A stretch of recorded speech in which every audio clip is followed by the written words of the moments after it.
The Knoxville Police Department responded to Central Street Sunday night where they found a 54-year-old man unresponsive.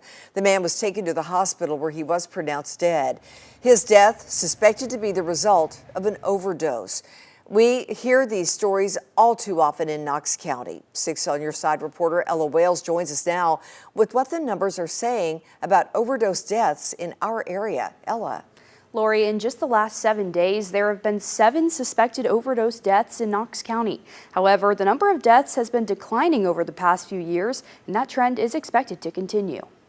According to the DA's office, 110 people have died of suspected drug overdoses in Knox County this year. This time last year, however, there had been 137 deaths, and this time in 2023, 185 deaths. Metro Drug Coalition says this trend is expected to continue. The data kind of tells a story as to what that's going to look like, if it's going to trend upward or if we are going to start seeing some of those declines.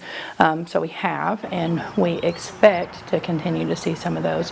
But at the same time, we do have a very ever-changing drug supply. So what is leading to that decline? Part of it is enforcement. The enforcement component of it is really important in terms of identifying those individuals who are responsible for trafficking drugs in our community and the scourge of those overdose deaths, and holding those individuals accountable, cutting off that supply, and saving lives. Several local agencies work together through the Drug-Related Death Task Force. In April, KPD arrested a man as part of an investigation into an overdose death of a 23-year-old woman.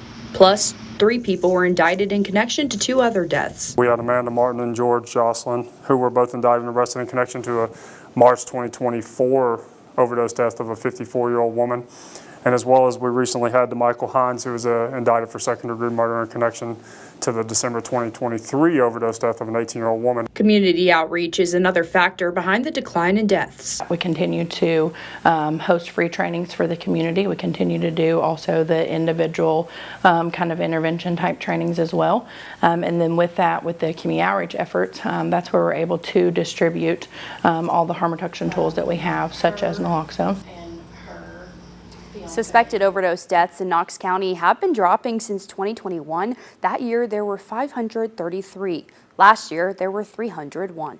Oh, still so many. Ella, thank you so much. These deaths, by the way, are reported by the Knox County Forensic Center. And since the deaths are suspected overdose deaths, that number can fluctuate over the course of a year.